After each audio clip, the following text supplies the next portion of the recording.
یہودیوں نے کیا پروپیگنڈا شروع کر دیا بھائی؟ گھٹاؤ. اب اس کے لیے انہوں نے جو حربے استعمال کیے وہ میں جلدی جلدی بتاتا ہوں, آپ نے اس کے الٹ چلنا ہے بالکل. پہلا حربہ انہوں نے استعمال کیا, نکاح کے رواج کو ختم کیا جائے, گرل فرینڈ سسٹم مارکیٹ میں لایا جائے.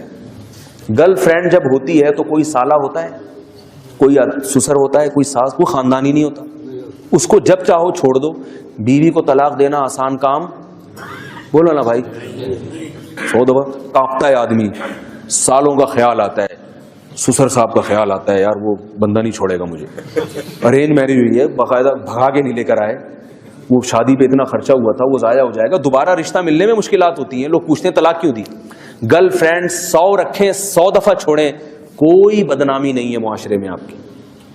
اور عورت کی تو بیچاری کی ایسی کی تیسی ہو جاتی ہے. مرد اس سے اپنی جنسی خواہش پوری کرتا ہے مگر اس کو اس کی قیمت نہیں دیتا, اور بیوی جب گھر میں لاتا ہے تو مرد کے لیے اپنی خواہش پوری جب اس سے کرتا ہے تو اس کی اب بھاری بھرکم معاوضہ دینا پڑتا ہے, اس کو گھر دینا پڑتا ہے, گیس بجلی کا بل دینا پڑتا ہے مرد کو, اس کے بدن سے بچہ پیدا ہوگا تو اس کے سارے خرچے مرد کو اٹھانا پڑتے ہیں, اس کے رشتہ دار جب آئیں گے تو ان کا اکرام کرنا پڑتا ہے, سالوں کو چائے پلانی پڑتی ہے, سالیوں کے ساتھ اچھی طرح سے بات چیت کرنی پڑتی ہے, اور بہت سارے مسائل ہیں. عورت کو عزت گرل فرینڈ بننے میں نہیں ملتی, بیوی بننے میں ملتی ہے.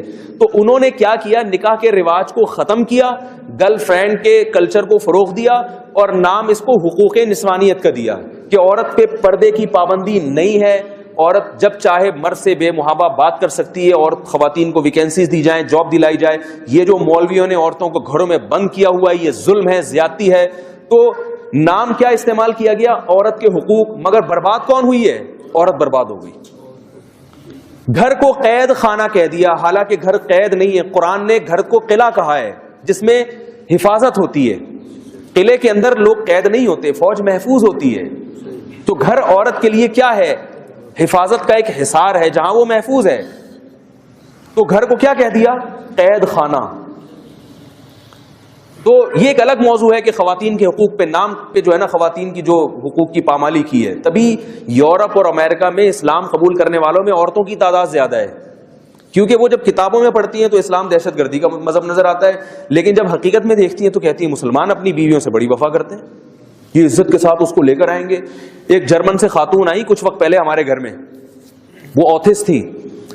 وہ ایک صاحب ان کو لے آئے میرے گھر میں دوپٹہ پہنا کے, وہ ان کا لباس تو بڑا عجیب سا تھا. میں نے کہا بھائی کوئی دوپٹہ پہنا کے لے کر آؤ, ایسا نہ ہو کوئی یوٹیوب پہ کلپ بنا کے ڈال دے. بولے مولوی صاحب بیٹھے ہوئے اس کے ساتھ, لوگوں کا تو کوئی بھروسہ ہی نہیں.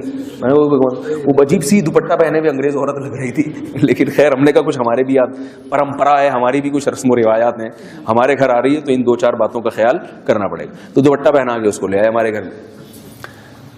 اس نے انٹرویو لینا شروع کیا مجھ سے, بچوں کی تعداد دیکھی, ہول سیل کے حساب سے اس کو کافی سارے بچے نظر آئے.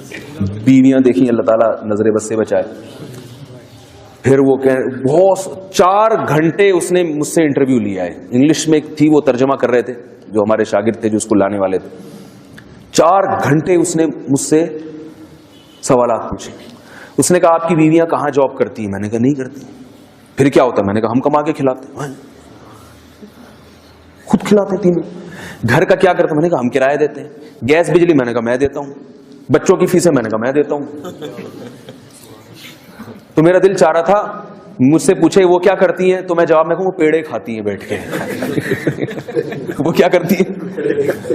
خدا کی قسم ہماری عورتیں اگر یورپ کا نظام دیکھ لیں اپنے شوہروں کو سجدہ کرنا شروع کر دیں, لیکن یہ بیچاری ناقدری کرتی ہے, ان کو پتہ ہی نہیں ہے دنیا میں ہو کیا رہا ہے. نیک میاں اگر جو ہے نا, نیک آدمی, عورت کو چاہیے اس کی قدر کرے کہ وہ صرف آپ کا ہے.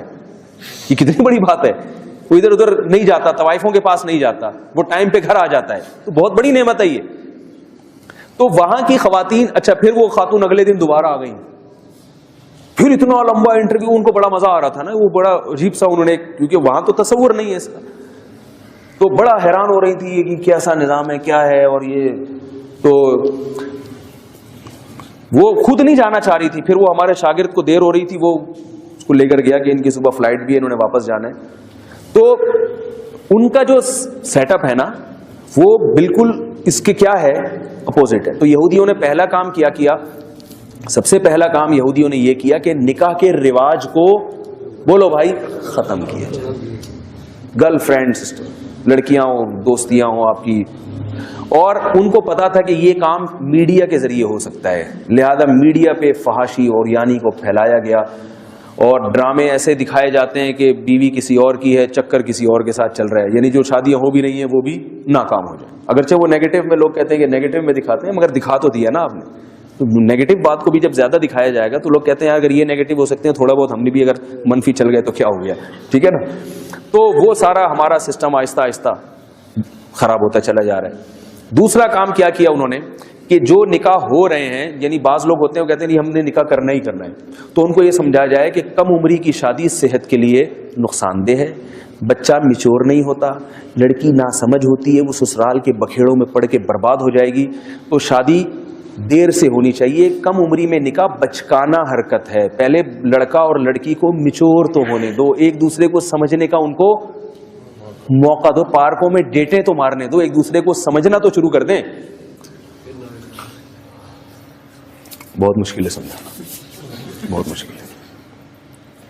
پہلے کیا ہوتا تھا، بچی بالغ ہوئی، ابا اما نے کان سے پکڑ کے اس کی شادی کی. لڑکے کو کہا یہ تمہاری یہاں ہو جائے گی، ٹھیک ہے جی ابا کہہ رہے ہیں ہو جائے گی، اچھا یہ صحیح ہوگی جب ابا نے سلیکٹ کی ہے میرے لیے. اور کیسی کامیاب زندگی گزرتی تھی. بہت مرتبہ تو شادی سے پہلے ایک دوسرے کو دیکھا بھی نہیں ہوتا تھا. ہم نے اپنے باپ داداؤں میں طلاق دیکھی نہیں ہے، ساری زندگی ہنسی خوشی محبت سے گزار دیتے تھے. اب ایک دوسرے کو سمجھنے میں 4 سال لگاتے ہیں، ڈیٹے مار رہے ہیں، موبائل پہ گپیں ہو رہی ہیں، 4 سال سمجھتے سمجھتے استخارے بھی نکلوا رہے ہیں. استخاروں کے نام پہ جو ڈرامے بازی ہو رہی ہے وہ ایک الگ ٹاپک ہے. یہ وہ والا استخارہ نہیں ہے جو شریعت نے کہا ہے. گوگل پہ آپ استخارہ مفتی طارق مسعود لکھیں، 10-15 منٹ کا بیان ہے، وہ سنیے گا ضرور کہ اصل استخارہ کیا اور آج کل کیا ہو رہا ہے استخاروں کے نام پہ. تو 4 سال تک ایک دوسرے کو سمجھنے کا موقع ملا، پھر بہت اچھی طرح 25-30 خواتین کو سمجھتے سمجھتے ایک پہ دل آیا کہ یہ بالکل میرے حساب سے ہے، اور ابھی رخصتی ہوئی اور اگلے دن سے پھڈے اور جھگڑے شروع، اور 1-8 سال کے بعد طلاق ہوئی. اس لیے کہ جو ہمیں جس نے یہ چیزیں سکھائی ہیں نا، اس کا مقصد یہ نہیں تھا کہ ایک دوسرے کے سمجھنے کے بعد کامیاب شادیاں ہوں گی. اس کو پتا ہے کہ جب چسکا لگ جائے گا نا گرل فرینڈ بنانے کا، ڈیٹے مارنے کا، تو بیوی کی ٹینشن پالنے کے لیے نہ مرد تیار ہوگا اور نہ عورت کو شوہر کے روپ میں بندہ چاہیے، اسے وہی پرانا والا بوائے فرینڈ چاہیے. نہیں آ رہی بات؟ کیونکہ جب تک بیوی نہیں تھی تو بڑی محبتیں مل رہی تھیں، ایزی لوڈ کا کام بھی بہت بھرپور طریقے سے ہو رہا تھا. اب جب وہ گھر میں رخصت ہو کے آ گئی ہے، اب اس کو بیلنس ڈال کے دینا ایک عذاب اور ٹینشن لگ رہا ہے. ٹھیک ہے نا، وہ اسی کی عادی ہو چکی ہے. اب کہاں چلے گا حساب کتاب؟ میں یہ نہیں کہہ رہا کہ محبت کی شادی نہیں کرنی چاہیے، اگر کسی سے محبت ہے تو وہ بھی نکاح کرنے میں کوئی حرج نہیں ہے، نبی صلی اللہ علیہ وسلم نے ترغیب دی ہے. مگر یہ جو ڈیٹے مارنے والا اور اتنا طویل عرصے جو ایک پروگرام اور ایک سیٹ اپ چلتا ہے، یہ کہاں سے آیا ہے؟ بولو بھائی، یہ غیروں سے آیا. تو دوسرا کام انہوں نے کیا کیا؟ دیر سے شادی ہو. تو ہم نے پہلا کام کیا کرنا ہے؟ گرل فرینڈ کے کلچر کو ختم کرنا ہے، نکاح کو رواج دینا ہے. بھائی لڑکی سے دوستی نہیں لگاؤ گے. آپ کو کوئی بچی پسند آ رہی ہے، لڑکی پسند آ رہی ہے، آپ نے کیا کرنا ہے؟ نکاح کا. بعض لوگ تو کہتے ہیں پسند ہی نہیں آنی چاہیے. میں اس کا قائل نہیں ہوں، میں اتنا فنڈامنٹلسٹ. اس کا پسند آ سکتی ہے کسی بھی وقت، کسی کو کوئی بھی پسند آ سکتا ہے. مولانا صاحب کو بھی آ سکتی ہے، ٹھیک ہے نا. اس پہ کوئی گورنمنٹ کی طرف سے بھی پابندی نہیں ہے، اللہ کی طرف سے بھی نہیں ہے. لن تر للمتحابین مثل النکاح، حدیث میں آتا ہے 2 محبت کرنے والوں میں نکاح سے بہتر کوئی چیز نہیں. آپ صلی اللہ علیہ وسلم کے دور میں ایک کیس آیا، حضرت مغیرہ ابن شعبہ رضی اللہ تعالی عنہ نے، بڑے مالدار صحابی تھے، کسی لڑکی کو نکاح کا پیغام بھیجا. تو اس کی جو ہے نا، جو چچا تھے، والد کا تو انتقال ہو چکا تھا، چچا نے اس پیغام کو قبول کر کے اپنی بھتیجی کا نکاح حضرت مغیرہ ابن شعبہ سے کرا دیا. تو اس بچی نے کہا کہ، اس کے دوسرے رشتہ داروں نے کہا کہ، والدہ نے بلکہ کہا کہ میری بچی یہاں نکاح نہیں کرنا چاہتی. وہ ایک صحابی تھے جو غریب تھے، ان سے نکاح کرنا چاہتی ہے. آپ صلی اللہ علیہ وسلم نے حضرت مغیرہ ابن شعبہ سے وہ لے کے کن کو دے دی؟ جہاں وہ لڑکی نکاح کرنا چاہ رہی تھی وہاں دے دی. اور آپ نے فرمایا لن تر للمتحابین مثل النکاح، 2 محبت کرنے والوں میں نکاح سے بہتر کوئی چیز نہیں. جب یہ دونوں ایک دوسرے کو پسند کرتے ہیں تو حضرت مغیرہ ابن شعبہ کیوں درمیان میں نکاح کا پیغام بھیج رہے ہیں؟ تو جہاں لڑکی چاہتی تھی آپ صلی اللہ علیہ وسلم نے وہاں نکاح کیا. تو بچی پر یا بچے پر اپنی رائے زبردستی ٹھوسنا یہ غلط ہے. تو دوسرا کام یہودیوں نے کیا کیا؟ دیر سے پہلا تو نکاح ہی نہیں کرنا، آپ نے اس کا الٹ چلنا ہے. کیا کرنا ہے آپ نے؟ نکاح کے کلچر کو فروغ دینا ہے. دوسرا کام انہوں نے کیا کرنا ہے مگر دیر سے کرنا ہے. ہم نے کیا کرنا ہے؟ جلدی کرنا ہے. کتنی جلدی کرنا ہے؟ یہ بڑا مشکل موضوع ہے.